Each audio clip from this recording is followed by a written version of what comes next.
আসসালামু আলাইকুম। আমি শামিমা খুলনা থেকে বলছি। বিডি ব্লগার শামিমা চ্যানেল থেকে আপনাদেরকে আরও একবার স্বাগত জানাই। কাছে কিংবা দূরের, দেশ কিংবা দেশের বাহিরের যে যেখান থেকে আমার এই ভিডিওটি দেখছেন, আশা করছি সকলেই ভালো আছেন। আমরাও আলহামদুলিল্লাহ ভালো আছি। তা আমি আজকে টিপস ভিডিও নিয়ে এসেছি। তা আমি আজকে কীভাবে ফ্রিজ পরিষ্কার করলে বা ডিপ ফ্রিজ পরিষ্কার করলে একদম নতুনের মতো চকচকে হবে, সে গোপন টিপসটি আপনাদের সাথে শেয়ার করব।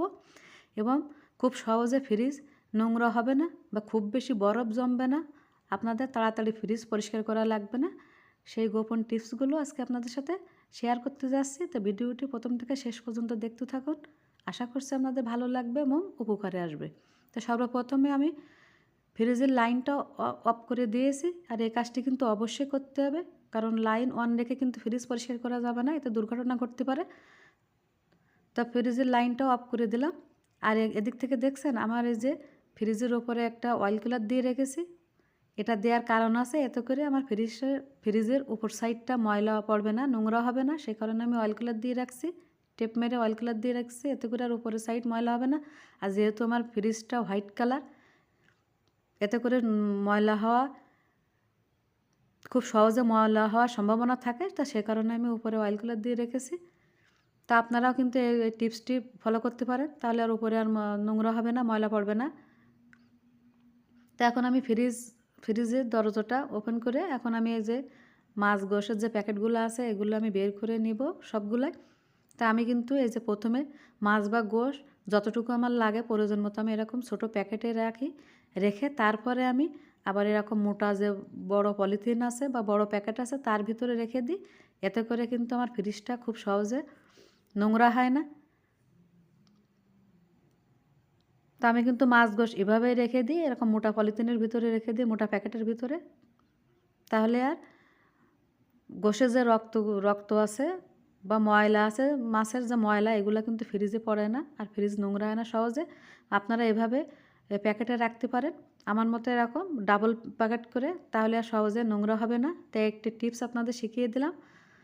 আর এখানে দেখুন দুইটা পলিথিন, মোটা মোটা প্যাকেট বা পলিথিন রেখে দিয়েছি একদম নিচে।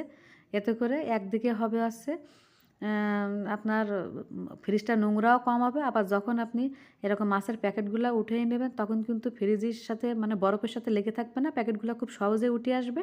তো এই টিপসটিও আপনারা শিখে নিতে পারেন। এরকম প্যাকেট বিছিয়ে রাখলে তাহলে যখন আপনি মাছ গোশ রাখবেন, যদি ডাইরেক্ট রাখেন তাহলে কিন্তু একটু পানি থেকে যায়, ওই পানিটা কিন্তু ফ্রিজের সাথে লেগে বরফ জমে আর তখন কিন্তু প্যাকেটটা উঠাতে কষ্ট হবে। তো এইভাবে প্যাকেট রেখে মোটা প্যাকেট বিছিয়ে তারপরে মাছ গোশের যে প্যাকেটগুলো বড় মোটা প্যাকেট সেইগুলো রেখে দিলে কিন্তু আর বরফটা সহজে জমবে না। উপরের প্যাকেটটা টান দিলে উঠে আসবে, দেখছেন আমি প্যাকেটটা টান দিছি আর কিন্তু উঠে এসেছে। দেখুন এখানে কিন্তু আমি ডাবল করে দিয়েছি। তা আপনারা এই টিপসটি ফলো করবেন, আশা করছি আপনাদের কাজে আসবে এবং উপকারে আসবে। এই যে দেখুন আমি দেখিয়ে দিচ্ছি সাইডে বরফ জমেছে কী পরিমাণ। তা আমি কিন্তু ফ্রিজটা কুরবানি ঈদের আগে পরিষ্কার করেছি, এর মধ্যে আর পরিষ্কার করি নাই। আর এই যে দেখুন ফ্রিজের এক কোনায় অল্প একটু এই যে রক্ত আছে, গোশের যে রক্ত, কারণ যেহেতু কুরবানি আগে করেছি, কুরবানির সময় অনেক গোশ রাখতে হয়, ওই কোনো ক্রমে অল্প একটু পড়ে গেছে, কিন্তু সাধারণত কিন্তু এইটুকুও পড়ে না। তা আপনারা এই টিপসটি ফলো করবেন। তো এখন আমি কি করছি, আমি আধা বালতি পানির মধ্যে একটু লেবুর রস আর একটু স্যাভলন দিয়ে নিয়েছি। ভিনেগার দিলেও হবে, তো যেহেতু ভিনেগার সবসময় ঘরে থাকে না, লেবুর রস দিলে এতে কী হবে, গন্ধটাও থাকবে না। স্যাভলন দিলে দেখুন এক মুটকি স্যাভলন দিলে জীবাণুমুক্ত হয়ে যাবে ফ্রিজটা। তা সে পানি দিয়ে আমি এরকম যে চারিপাশে যে বরফ জমেছে, এই বরফের উপরে আমি এই যে চারিপাশ দিয়ে এই যে চারি সাইডে যে বিট মতো আছে এখানতে পানি দিয়ে দেবো, যাতে করে সব জায়গায় বরফের উপরে বা চারি সাইডে এভাবে পানি লাগে, এতে করে বরফটা খুব সহজে গলে যাবে। অনেকে আছে দেখি যে বোতলে করে পানি ভরে তারপরে বরফে দেয়, এতে গেলে করে কিন্তু সময়টা আরও বেশি লাগবে, কারণ আপনি এভাবে যদি মগে পানি ঢালেন পানিটা কিন্তু তাড়াতাড়ি ঢালা হবে এবং বরফের গায়ে বেশি লাগবে, এতে করে আপনার বরফটা কিন্তু গলতে মানে কম সময় লাগবে এবং খুব সহজেই গলে যাবে।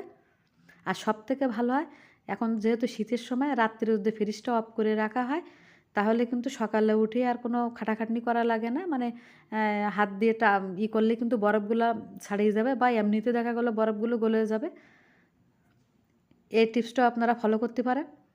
আর যদি আপনাদের হাতে সময় না থাকে তাহলে দেখা গেলো এরকম বেশি বেশি পানি দিয়ে এভাবে ভিজিয়ে রাখবেন, দেখবেন আধা ঘন্টার মধ্যে ইনশাল্লাহ বরফগুলো সব ছাড়িয়ে যাবে। তবে এক্ষেত্রে কী করতে হবে, দেখা গেলো এই পানি দিয়েছি, একটু পরে 2-3 মিনিট বা 4-5 মিনিট পরে আবার 1 মগ পানি দিয়ে দেবো চারি সাইডে। তারপরে আবার যখন দেখবো যে বরফটা আবার একটু শুকিয়ে মতো আসছে তখন আবারও একটু পানি দেবো। এভাবে কয়েকবার দেওয়ার পরে কিন্তু দেখবেন যে আধা ঘন্টার মধ্যে ইনশাল্লাহ বরফগুলো সব গলে যাবে। তো এই যে দেখুন আমি কিন্তু অল্প একটু পরপরই আমি এভাবে মগ দিয়ে পানি দিচ্ছি যাতে করে বরফটা তাড়াতাড়ি গলে যায়। তা দেখছেন আমার ফ্রিজের ভিতরে কিন্তু রক্তমানি খুব বেশি নয়, সামান্য একটু লাগছে, কারণ যেহেতু অনেক আগে পরিষ্কার করছি। তা আপনারা এভাবে মোটা প্যাকেটে করে রাখবেন তাহলে আর রক্তটা বাইরে পড়বে না। আর সবথেকে ভালো হয় যদি আপনারা প্লাস্টিকের যে বক্স আছে বক্সে রাখতে পারেন, সেক্ষেত্রে দেখা যায় আপনার ফ্রিজের জায়গাটা বেশি লাগবে। তা আপনারা আপনাদের সুবিধার্থে আপনারা প্লাস্টিকের বক্সেও রাখতে পারেন বা এভাবে আমার মতো প্যাকেটেও রাখতে পারেন। আর নিচে অবশ্যই এরকম পলিথিন বিছাই নেবেন, মোটা যে প্যাকেট, তাহলে আর রক্তমানিটা একটু পড়লেও আপনার প্যাকেটের উপরে থাকবে আর ফ্রিজে লাগবে না, ফ্রিজের গায়ে লাগবে না, ফ্রিজটা নোংরা কম হবে। তো যখন দেখছি যে আবারও একটু শুকিয়ে গেছে তখন এভাবে আমি আবারও পানি দিয়ে বরফটা ভিজিয়ে দেবো।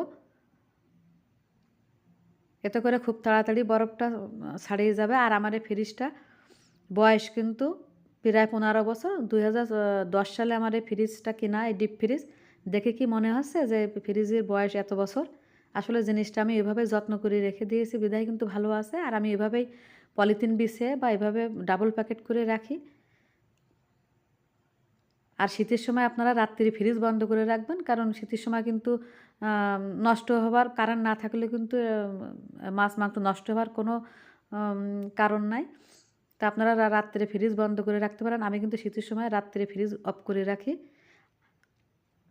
তো যখন দেখবেন বরফগুলো সব গলে গেছে বা সামান্য একটু আছে, তখন এরকম এরকম একটা আমার মতো এরকম একটা ছুরি বা দেখা গেল ভাতের কাঠি-মাটি মানে যাই কিছু পারেন বা ফ্রিজের যে চামচগুলো থাকে ওইগুলো দিয়ে আস্তে একটু টাচ করলে কিন্তু বরফগুলো এভাবে খুলে যাবে। তবে এক্ষেত্রে ছুরি দিয়ে করলে অবশ্যই সতর্কতার সহিত করতে হবে যেন সতর্কতার সহিত করতে হবে যেন এই ছুরির মানে গোতা যেন ফ্রিজের গায়ে না লাগে, তাহলে কিন্তু ফ্রিজটা দাগ হয়ে যাবে।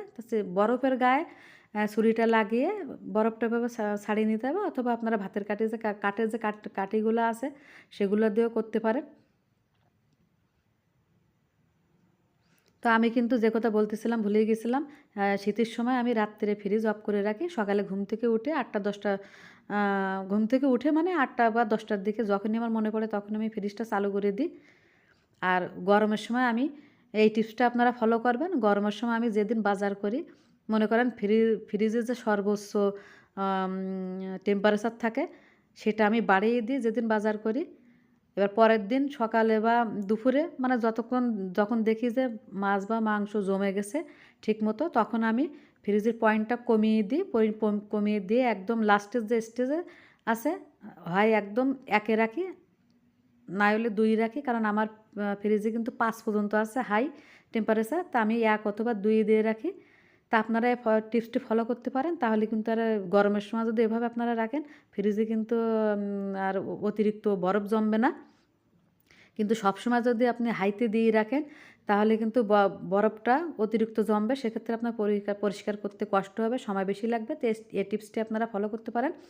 তাই এদিক থেকে আমি থালাবাটি পরিষ্কার করি যে ভিম লিকুইড থেকে, সেটা আমি এরকম নেটে লাগিয়ে উপরের সাইডে যে বিটগুলো আছে সেগুলো আর মূল যে বডি আছে সে বডিতে আমি এরকম সাবান দিয়ে ভালো করে পরিষ্কার করে নিব। এই যে বডির গায়েও আমি পরিষ্কার করে নিব।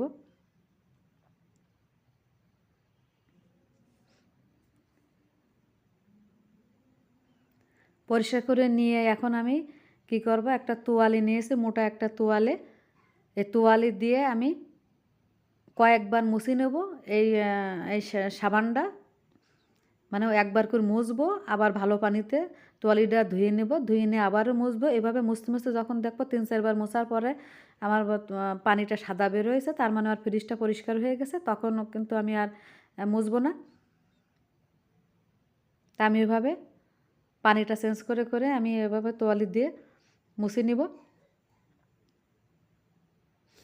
তো এখন আমি লাস্ট ফিনিশিংয়ে আমি আবারও একটু স্যাভলন আর একটু লেবুর পানি দিয়ে আমি ফ্রিজটা ধুয়ে নিচ্ছি, এতে করে গন্ধটাও থাকবে না, জীবাণুটাও মরে যাবে। দিয়ে এখন আমি তোয়ালি দিয়ে আবার ভালো করে মুছিয়ে নেব, ভালো করে মুছে নেব যাতে করে কোনো পানি না থাকে, ভিতরটা একদম শুকিয়ে নিব।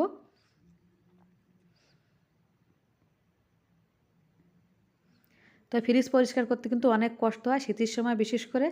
তা শীতের সময় আমি দেখছেন কী করছি, প্রথম যে সময় বেশি পানি ছিল আমি গোসলের মগ দিয়ে পানিগুলি উঠিয়ে নিয়েছিলাম, আর যখন গোসলের মগ দিয়ে পানিটা উঠানো যাচ্ছিল না তখন আমি একটা গোল যে চামচ আছে চামচ দিয়ে উঠিয়ে নিয়ে তারপরে কিন্তু আমি একটা মোটা তোয়ালি দিয়ে পানিটা মুছিয়ে নিয়েছিলাম। এতে করে কিন্তু আমার হাতে ঠান্ডাটা কম লাগছে। আর এক্ষেত্রে আপনারা হ্যান্ড গ্লাভসও ব্যবহার করতে পারেন, সেক্ষেত্রে আরও ভালো হয়। তো এই টিপসটাও আপনাদের শিখিয়ে দিলাম, এতে আর ঠান্ডা লাগার ভয় থাকবে না বা আপনার হাতে বরফটা লাগবে না। তখন আমি ভালো করে মুছে নিচ্ছে, একদম শুকিয়ে নেব তোয়ালে দিয়ে। আর মোটা মোটা খাতা বা মোটা কাপড় দিয়ে মুছে নিতে হবে, তাহলে পানিটা খুব তাড়াতাড়ি মোছা যাবে বা শুকিয়ে যাবে। তো দেখুন একদম চকচক করছে না বলেন? এটা মনে হবে যে এটা 2010 সালে কেনা এই ফ্রিজটা। তা আমার ফ্রিজটা কিন্তু 2010 সালে কেনা ছিল, তার মানে 14 বছর শেষ হতে চলেছে। তো এইভাবে কিন্তু আমি যত্ন করে রেখে দিয়েছি, আর এইভাবে পরিষ্কার করি বিধায় কিন্তু আমার ফ্রিজটা নোংরা হয় না। আমি খুবই যত্ন করি, এভাবেই ফ্রিজটা পরিষ্কার করি। তো এখন যে আমি মোটা যে কাগজগুলা উঠিয়ে নিয়েছিলাম সেগুলো কিন্তু আমি সাবান পানি দিয়ে ভালো করে ধুয়ে আমি ন্যাকড়া দিয়ে মোটা এই যে প্যাকেটগুলো মুছে নিয়েছি। মুছে নিয়ে আমি উপরে একটা দিছি আর নিচে 2টা প্যাকেট বিছিয়ে দিয়েছি। এখন আমি এই সাইডে আমি এখানে সাধারণত যা আটা, তারপরে গুড়, তারপরে দুধ এগুলো রেখে দিই এই সাইডে। আর নিচে আমি রাখি হচ্ছে মাছ আর গোশের প্যাকেট। তো এখন আমি গোশের প্যাকেট রেখে দিচ্ছি আমি সবসময় ফ্রিজের বাম সাইডে। তাই এতে হচ্ছে গরুর গোশ প্যাকেট করে আমার যতটুকু করে লাগবে, আমি যে আটার প্যাকেট 1 কেজির প্যাকেটে আটার যে প্যাকেটগুলো সে প্যাকেটে রেখে তারপর আমি কিন্তু আমার মোটা প্যাকেটে রেখে দিয়েছি 5 কেজি যে আটার প্যাকেট। আর যে কোনো মোটা প্যাকেট হলেই হবে, আপনার যে আটা প্যাকেট হতে হবে তা না। তা বাম সাইডে আমি এক সাইডে রাখছি হচ্ছে গরুর গোশ, আরেক সাইডে রাখছি মুরগির গোশ, আর ডাইন সাইডে কিন্তু নিচে রাখছি এক সাইডে বড় মাছ, আর মানে 2 সাইডে রাখছি হচ্ছে বড় মাছগুলো। আর সাধারণত ছোটো ছোটো যে মাছগুলো কই মাছ বা ছোটো ট্যাংরা মাছ বা চিংড়ি মাছ সেগুলো আমি উপরে ছোটো পলিথিনে রেখে দিছি। এতে করে কিন্তু আমি যখনও মাছগুলো নেব আমার কিন্তু বেরেনে থাকবে যে কোথায় মাছ, বড় মাছ বা ছোটো মাছ বা কোথায় গোশ, আমার নিতে সুবিধা হবে। তা আমার কিন্তু ফ্রিজটা পরিষ্কার, আপনাদের সাথে কথা বলতে বলতে দেখুন পরিষ্কার করা হয়ে গেছে, গোছানো হয়ে গেছে। তা আশা করছি আপনাদের ভালো লেগেছে। আর যদি এতটুকু ভালো লেগে থাকে তাহলে একটি লাইক দেবেন। আপনার একটি লাইক আমার ভিডিওটি অন্যের কাছে পৌঁছে দিতে সাহায্য করবে। আর যদি খুব বেশি ভালো লেগে থাকে তাহলে আমার চ্যানেলটিকে অবশ্যই সাবস্ক্রাইব করে নেবেন। তো দেখুন আমি কিন্তু ঘুরিয়ে ঘুরিয়ে দেখাচ্ছি চারি সাইডটা, দেখুন একটু কিন্তু বরফ নেই, কত সুন্দর একদম নতুন চকচকে ঝকঝকে হয়েছে। তা আপনারা এই টিপসগুলো অবশ্যই পালন করবেন, তাহলে আপনাদের ফ্রিজটাও এভাবে নোংরা হবে না, বরফ জমবে না, বা খুব সহজে পরিষ্কার করে নিতে পারবেন। তো আশা করছি আমার আজকের ভিডিওটি আপনাদের ভালো লেগেছে এবং উপকারে আসবে। তো এরকম নিত্য নতুন ভিডিও পেতে আমার চ্যানেলটিকে অবশ্যই সাবস্ক্রাইব করে নেবেন, আর সাবস্ক্রাইব করে পাশে থাকা বেল আইকনটি প্রেস করে নেবেন। এতে করে আপনি আমি যখনই ভিডিও দেবো নোটিফিকেশান পেয়ে যাবেন। তো সকলেই ভালো থাকবেন। আল্লাহ হাফেজ।